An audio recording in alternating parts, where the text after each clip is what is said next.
मध्ये रथं स्थापय मेच्युत।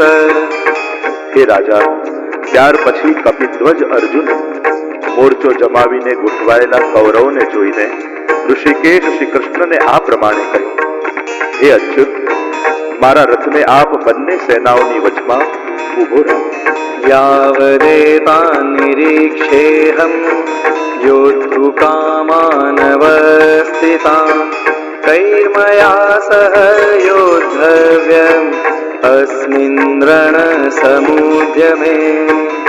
ત્યાં સુધી હું રણભૂમિમાં મોરચે ગોઠવાયેલા યુદ્ધ કરવાની ઈચ્છાવાળા આ યોદ્ધાઓને સારી પેઠે જોઈ લઉં.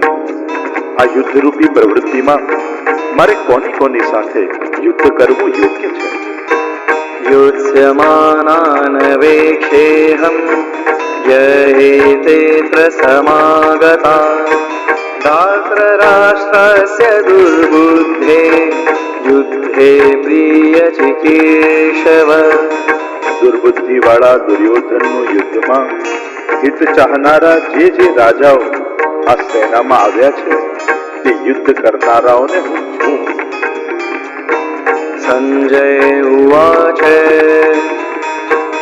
एवमुक्तो ऋषिकेशो गुडाकेशेन भारत सेनयोरुभयोर्मध्ये स्थापयित्वा रथोत्तमम् भीष्मद्रोणप्रमुखत सर्वेषां च महीक्षितान् उवाच पार्थ पश्यैतान् समवेतान् कुरूनिति।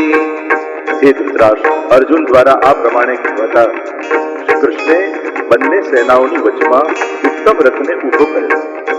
ભીષ્મ અને દ્રોણની તથા સર્વ રાજાઓની સામે ઉત્તમ રથ ઊભો કરીને આમ કહ્યું કે હે પાર્થ, એકત્ર થયેલા આ કૌરવોને પૂછો.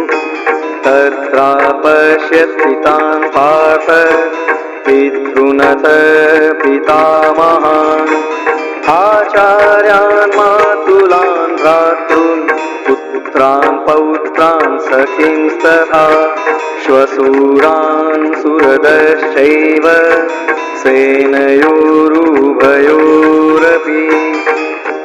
ત્યાર પછી અર્જુને ત્યાં તે બંને સેનાઓમાં ઉભેલા મોટા કાકાઓ, દાદા પરદાદાઓ, ગુરુઓ, મામાઓ, ભાઈઓ, પુત્રો અને પૌત્રો તેમજ મિત્રો, સસરાઓ અને મિત્રો, સખાઓને પણ જોયા.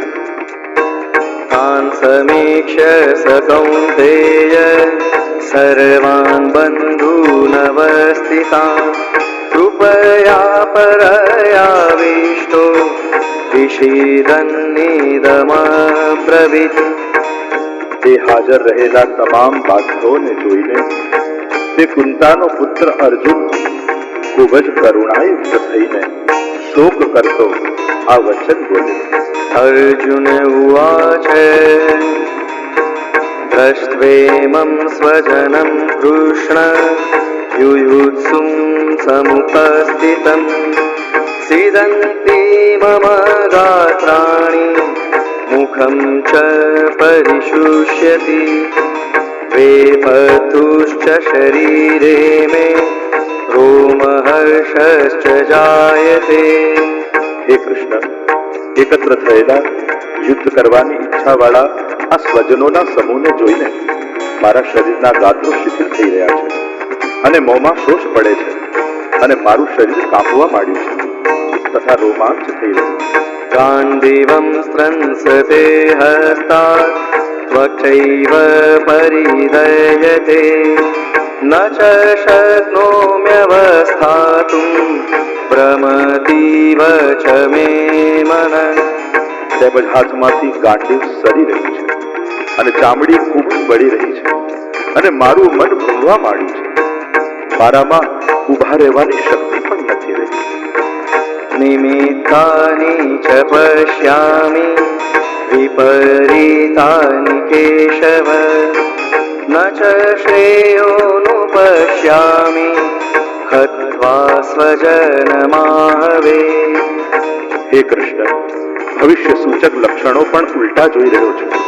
તેમજ યુદ્ધમાં સ્વજનોના સમુદાયને મારીને કલ્યાણ પણ જોતો નથી. ન કાંક્ષે વિજયં કૃષ્ણ ન ચ રાજ્યં સુખાનિ ચ કિં નો રાજ્યેન ગોવિંદ કિં ભોગૈર્જીવિતેન વા. હે કૃષ્ણ, હું ન તો વિજયની અથવા રાજ્ય સુખોની પણ આકાંક્ષા રાખતો નથી. હે ગોવિંદ, અમારે આવા રાજ્યથી શું પ્રયોજન? આવા ભોગો તથા જીવનથી શો લાભ? येषामर्थे काङ्क्षितं नो राज्यं भोगा सुखानि च तैमेव स्थिता युद्धे प्राणां त्यक्त्वा धनानि च.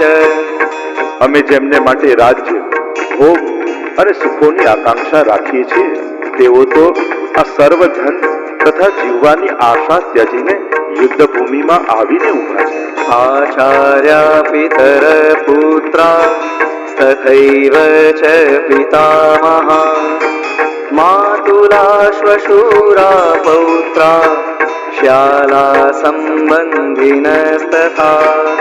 ગુરુજનો, મોટા કાકા, પુત્રો તેમજ દાદાઓ, મામાઓ, સસરા, પૌત્રો, શાળાઓ તથા સંબંધી લોકો છે.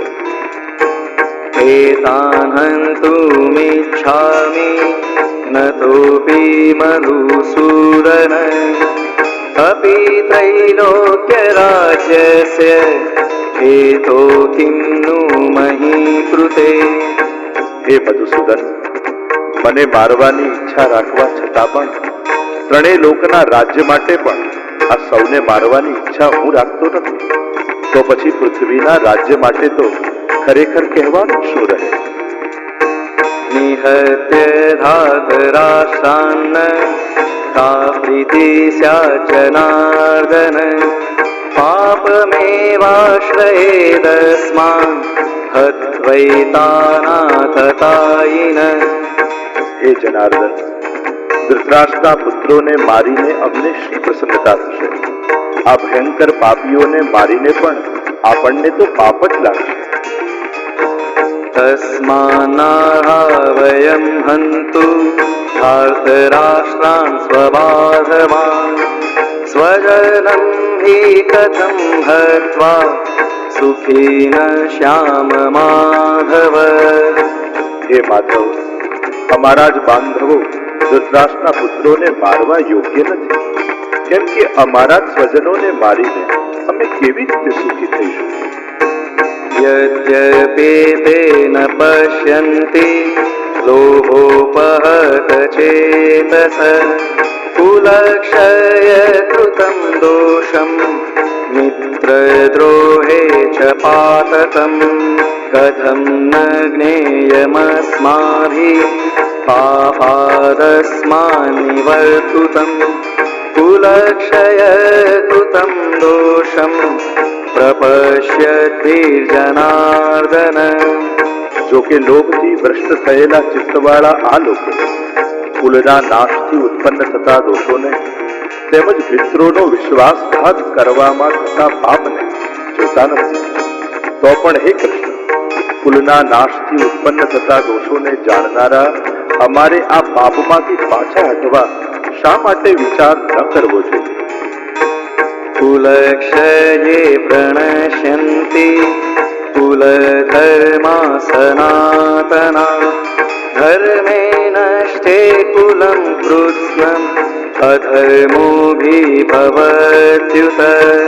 કુલનાશથી સનાતન કુલધર્મો સંપૂર્ણ નાશ પામે છે તથા ધર્મનો નાશ થતા સંપૂર્ણ કુલમાં અધર્મ પણ અતિશય ફેલાઈ જાય છે. અધર્માભિભવાत् કૃષ્ણ પ્રદુષ્યન્તિ કુલસ્ત્રિય સ્ત્રીષુ દુષ્ટાસુ વાર્ષેણ જાયતે વર્ણસંકર.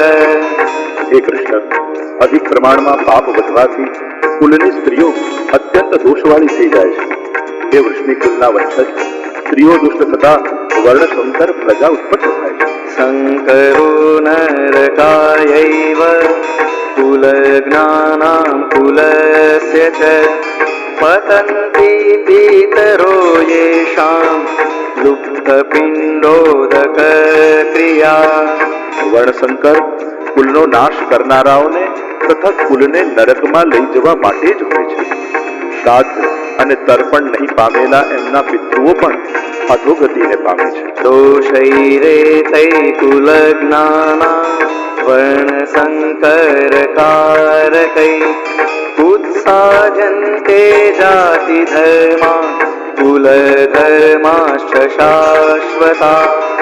આ વર્ણશંકર કારક દોષોથી કુલનો નાશ કરનારાઓના સનાતન કુલધર્મ અને જાતિ ધર્મ નાશ પામે છે. ઉત્સન્ન કુલધર્માણાં મનુષ્યાણાં જનાર્દન નરકે નિયતં વાસો ભવતીત્યનુશુશ્રુમ. હે કૃષ્ણ, જેમનો કુલધર્મ નાશ પામ્યો છે તેવા મનુષ્યોનો અનિશ્ચિત સમય સુધી નરકમાં વાસ થાય છે એવું અમે સાંભળ્યું છે. અહોવત મહાત પાપં કર્તુમ વ્યવસિતા વયમ યદ્રાજ્ય સુખ લોભેન હંતુમ સ્વજનમુઢ્યતા. અરે રે, અમે બુદ્ધિમાન હોવા છતાં મોટું પાપ કરવા તૈયાર થઈ ગયા છીએ, જે રાજ્ય મેળવવા તથા સુખના લોભથી સ્વજનોને મારવા તત્પર થઈ ગયા છીએ. યદી મામ પ્રતિકારમ શસ્ત્રમ શસ્ત્રપાણય ધાતરાષ્ટ્રારણે હન્યુ સ્તન્મે ક્ષેમતરમ ભવેત. શસ્ત્ર રહિત અને સામનો ન કરનારા એવા મને હાથમાં શસ્ત્રો વાળા ધૃતરાષ્ટ્રના પુત્ર યુદ્ધભૂમિમાં મારી કાઢે તો પણ તેમનું મારવાનું કાર્ય પણ મારા માટે તો અધિક કલ્યાણકારક થશે. સંજય ઉવાચ એવમુક્ત્વાર્જુન સંખ્યે રથોપસ્થ ઉપાવિશત વિસૃજ્ય સશરમ ચાપમ શોક સંવિઘ્ન માનસ. યુદ્ધભૂમિમાં શોકથી ઉદ્વિગ્ન મનવાળો અર્જુન આ પ્રમાણે બોલીને બાણ સહિત ધનુષ્યનો ત્યાગ કરીને રથના પાછલા ભાગમાં બેસી ગયો. ઓમ તત્સદિતિ શ્રીમદ્ભગવદ્ ગીતાસુપનિષત્સુ બ્રહ્મ વિદ્યાયામ યોગશાસ્ત્રે શ્રીકૃષ્ણાર્જુન સંવાદે અર્જુન વિષાદ યોગો નામ પ્રથમોધ્યાય.